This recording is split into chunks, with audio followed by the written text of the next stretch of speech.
Bueno, vamos a continuar.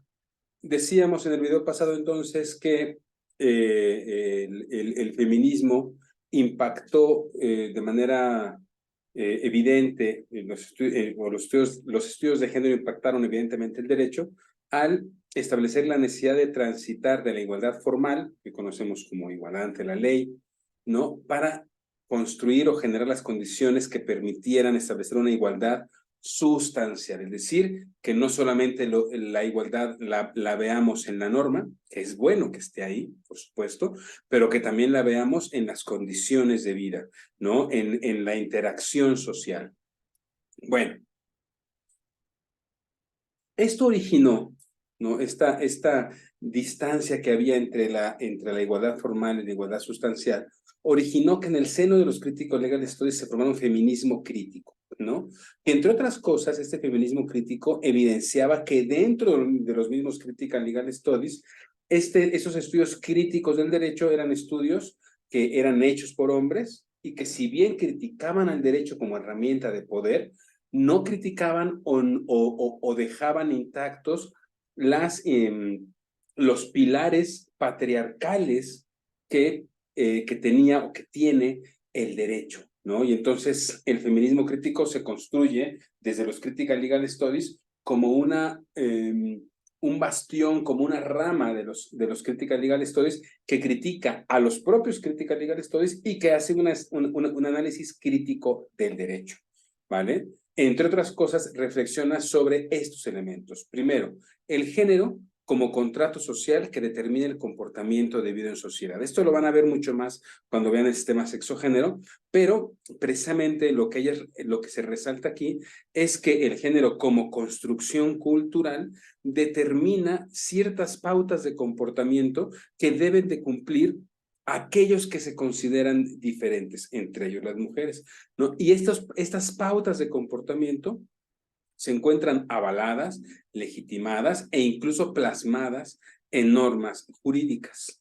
En segundo lugar, las rutas para que el derecho reconociera plenamente el papel de la mujer en la sociedad, para que participe activamente, no solamente en la vida política y no solamente a través del voto, sino que también participe de otras formas. Por ejemplo, ¿no? Lo que hemos estado asistiendo en los últimos años, la posibilidad de que haya unas cuotas de género en el sufragio pasivo, es decir, en la posibilidad de que haya candidatas a puestos públicos, a puestos de responsabilidad, ¿no? Participación en la vida económica, ¿no? Que no solamente participen de manera pasiva como lo hacían anteriormente o como lo siguen haciendo en grandes territorios de nuestro país y de otras regiones, ¿no? En el sentido de que el trabajo doméstico es un trabajo que tiene o que permite la acumulación de la riqueza, ¿no? Es decir, el hecho de que los hombres puedan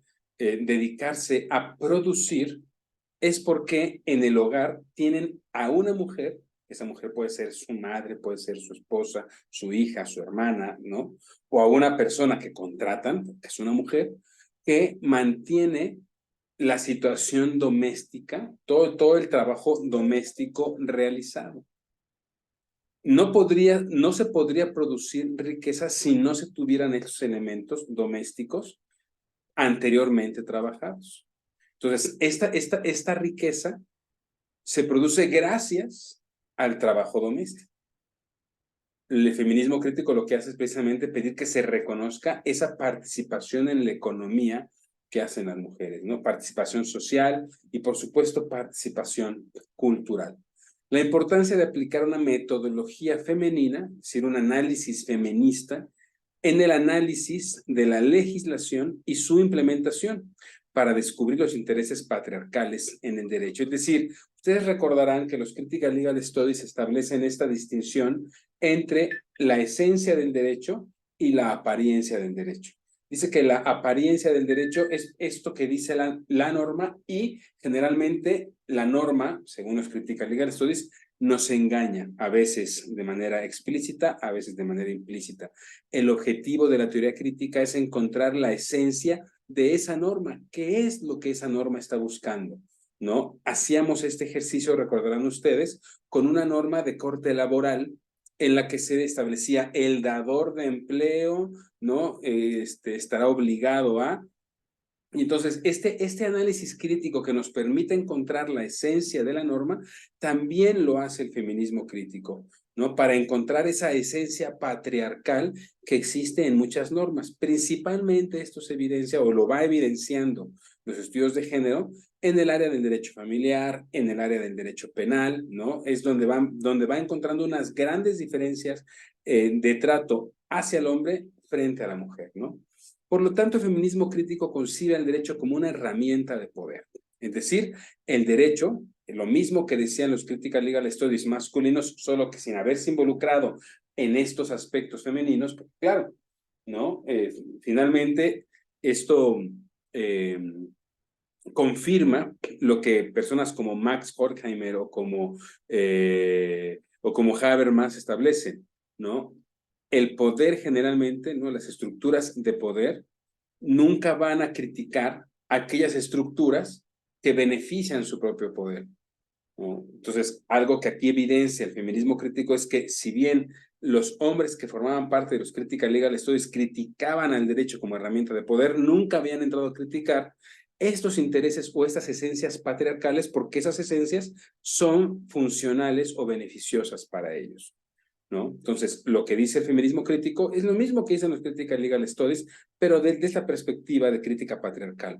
El derecho es una herramienta de poder. Esta herramienta de poder le permite el poder a un grupo específico, pero es un grupo masculino, por medio de la cual se domina y se legitima dicha dominación, por lo que el derecho no es neutral. Estas frases ya las conocemos como derivan precisamente de los Critical Legal Studies. Este mecanismo jurídico, dicen precisamente este enfoque histórico jurídico de los estudios de género, este mecanismo jurídico de dominación se evidencia principalmente en el control que se realiza sobre la sexualidad y la reproducción de la mujer. Es decir, el mecanismo de dominación o el derecho como herramienta de poder se ejerce particularmente o principalmente en un área específica de la mujer, en su área sexual, ¿no? Y en su objetivo o fin reproductor, ¿no? Aquí vemos precisamente cómo se está dando o cómo se está estableciendo lo que decíamos anteriormente, un comportamiento debido. La mujer debe comportarse de cierta manera en el ámbito sexual y la mujer debe de cumplir con un rol social, en este caso es el rol reproductor. El hombre tiene el rol productor y la mujer tiene el rol reproductor. Y si bien en algunos lugares esto ha sido explícitamente reconocido por el derecho, en otros este reconocimiento es más implícito, lo tenemos que ver en la esencia. Por ejemplo, podríamos pensar como en México, cuando hay una controversia en términos de patria potestad, esta tiende mucho a entregarse a la mujer. O, por ejemplo, cuando hablamos de licencias de maternidad o de paternidad, hay una clara diferenciación entre la licencia de maternidad, que incluso se ha empleado, me parece que a 45 días, frente, no creo que incluso a más de 45, bueno, ese dato no lo tengo ahorita, ¿no? Frente a la licencia de paternidad, que es de 5 días. ¿Por qué tenemos esta diferencia legal, ¿no? Entre la maternidad y la paternidad, entre estas licencias? Porque de fondo hay una posición, es decir, una esencia patriarcal. La mujer es la que debe de cuidar. Es la mujer la reproductora y la encargada de proteger a la familia, mientras que el hombre tiene que estar en el espacio público produciendo dinero, ¿vale? Por eso, cuando hay un conflicto de patria potestad, en términos cuantitativos, hay una tendencia clara de los jueces en declarar que esta patria potestad va a ser de la mujer, porque incluso en diversos códigos civiles se establece que hasta que el niño no tenga, en algunos dice más de 10, más de 12, más de 14 años, tendrá que estar con la madre, porque ella es la que tiene que cumplir este rol de cuidadora, de educadora de la familia, ¿vale? Aquí lo que vemos es precisamente este control sobre la sexualidad y sobre las funciones reproductoras de la mujer. Aquí pongo un ejemplo, ¿no? El Código Civil Español anterior a 1978, es decir, el Código Civil Español que se utilizó durante toda la dictadura franquista, contemplaba una diferencia que nos permite ver este control, ¿no? Si la mujer cometió infidelidad, ello era causal de divorcio, ¿vale? Es decir, con que si la mujer cometió una infidelidad, uno iba al juez, le decía, mi mujer me fue infiel y esto era una causa por la cual se permitía el divorcio. Sin embargo, si el varón era quien cometía la infidelidad, ello no constituía una causal de divorcio a menos que dicha infidelidad supusiera un escándalo público. Hay una diferencia, ¿no? El derecho es más invasivo en el ámbito de la sexualidad de la mujer en el ámbito de la sexualidad del hombre. Si bien esto ha cambiado en los códigos civiles y esta parte ha dejado de ser invadida por el derecho público y por el propio Estado, la realidad es que es en el ámbito judicial, por eso la importancia, como veíamos en la clase pasada, de que hagamos estudios críticos de la labor del juez, es muchas veces en la labor judicial donde aún vemos estos modelos patriarcales en la interpretación del derecho. Por lo tanto, para el feminismo crítico, el derecho produce y reproduce la jerarquía de género. Y es precisamente los estudios críticos feministas de lo que se encargan de hacer, ver en dónde está esta producción o reproducción de jerarquía de género. Es en dónde está la esencia patriarcal en el derecho. Por ejemplo, ¿no? Dice aquí, conductas sancionadas por la ley. Podríamos establecer que hoy la ley sanciona gran parte de estas conductas de una o de otra manera, ¿no? Pornografía, violaciones, abusos sexuales, acoso sexual, violencia doméstica, tráfico de mujeres. Es decir, pareciera que el derecho se ha volcado a proteger a las mujeres en estos ámbitos donde siempre ha sido vulnerable. Sin embargo, desde una perspectiva crítica, diríamos que no es suficiente que el derecho establezca normas sancionadoras, es decir, que el derecho reconozca una punibilidad o una política de punibilidad para proteger a la mujer de ciertos actos de violencia, sino que más bien el derecho lo que debe de hacer es realmente reconstruir, transformar las condiciones sociales que permiten la producción y reproducción de este tipo de violencia, ¿no?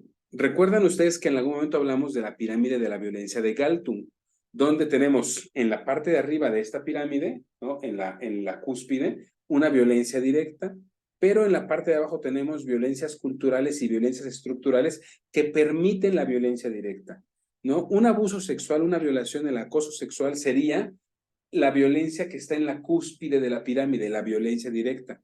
Pero ¿en qué situaciones o en qué elementos este tipo de violencia directa se sostiene? ¿Por qué existen violaciones a las mujeres? ¿Por qué hay abuso sexual de mujeres? ¿Por qué las mujeres no pueden viajar en el transporte público sin miedo a ser acosadas? ¿No? ¿En dónde se sostiene esto? Hay condiciones jurídico-sociales que permiten que esta violencia se vaya no solamente reproduciendo, sino se vaya asentando en características simbólicas y estructurales. Por ejemplo, si yo constantemente veo en las aceras de mi ciudad, en los puestos de periódicos, revistas que cosifican el cuerpo de la mujer, y esto se encuentra avalado, ¿no? Legitimado por mi sistema jurídico, por mis reglas jurídicas, ¿no? Lo que estoy entendiendo a partir de la promoción de este tipo de revistas es que el cuerpo de la mujer es un objeto del que yo puedo disponer. Yo puedo sancionar el acoso sexual, pero este no va a transformarse por la simple aplicación de la pena, sino que el derecho debe de transformar las condiciones, dice la escuela crítica del derecho y el feminismo crítico, se deben de transformar las condiciones culturales y las condiciones estructurales que permiten este tipo de violencia. Bueno, por lo tanto, el trabajo del feminismo crítico sería cuestionar el papel del derecho para determinar en dónde se encuentra el derecho, no territorio a territorio. Uno, si el derecho reproduce las desigualdades de género. Dos, si es indiferente ante las desigualdades de género. O tres, si busca erradicar las desigualdades de género. Pero ojo, buscar erradicar las desigualdades de género no tiene que ver solamente con sancionar la violencia de género o de establecer mecanismos para atender a las víctimas de la violencia de género. Es decir, qué bueno que se esté generando modelos normativos, como por ejemplo, contemplar el feminicidio en los códigos penales, ¿no? O aumentar penas para violaciones o abusos sexuales, ¿no? O qué bueno que se estén construyendo comisiones de víctimas para atender a las mujeres en particular, que se generen leyes específicas de violencia contra la mujer. Esto es muy positivo, pero esto por sí solo no va a erradicar la desigualdad de género. Esto solamente está atendiendo la punta de la violencia contra la mujer, pero se sigue manteniendo las condiciones culturales y estructurales que permiten esa desigualdad de género. Si no atendemos esto, lo otro se seguirá reproduciendo de una manera u otra. Poníamos el ejemplo de las mujeres que para protegerlas dentro del metro en la Ciudad de México son separadas de los hombres. Ok, me parece acertada la medida, pero como no se acompaña de ninguna medida jurídico-cultural y jurídico-estructural, pues la mujer quizá no será violada o no será abusada sexualmente en el metro, pero ¿qué tal cuando salga del metro? ¿Qué pasa cuando sale del metro? No podemos mantener a una ciudad dividida permanentemente, ¿no? Cuando sale del vagón, incluso en la misma estación, pero ya fuera del vagón, ahí hay muchos reportes de mujeres que siguen sufriendo abuso sexual, ya sea en los andenes del metro o ya sea en las entradas del metro. ¿Por qué? Porque si bien la medida logra controlar en cierta forma la violencia en un espacio específico, no transforma las condiciones para erradicar la desigualdad de género. Y es ahí donde inciden estos trabajos de feminismo crítico que buscan establecer rutas, que buscan crear las condiciones o las estrategias para construir condiciones diferentes, para transformar las condiciones en las cuales se reproducen estas desigualdades y con ello conseguir erradicar efectivamente las desigualdades de género.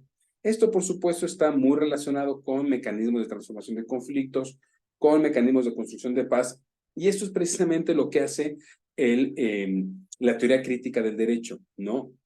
Evidenciar que el derecho requiere de otro tipo de disciplinas, lo que ya hemos hablado varias veces, ¿no? Generar una interdisciplinariedad para atender un fenómeno jurídico específico.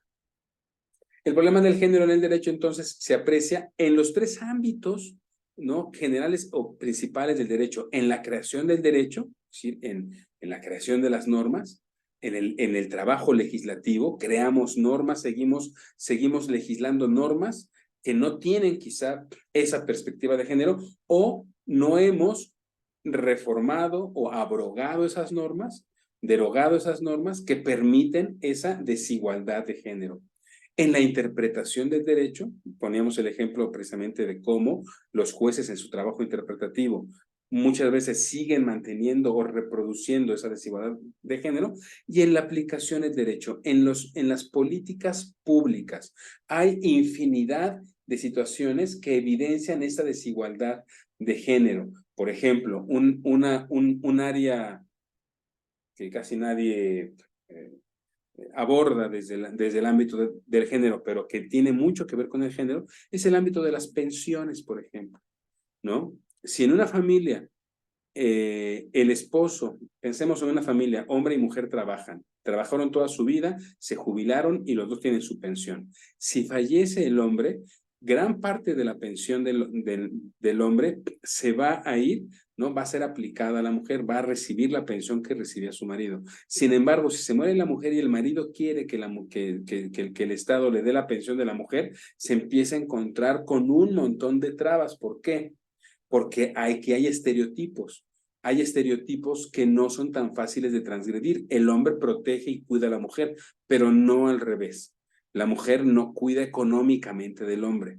La mujer cuida del hombre de otras maneras, pero no lo cuida económicamente. Y por lo tanto, el Estado no ve con buenos ojos que la pensión que recibía la mujer ahora la recibe el hombre. Esto, en términos coloquiales, sería, pues, esto es un mantenido.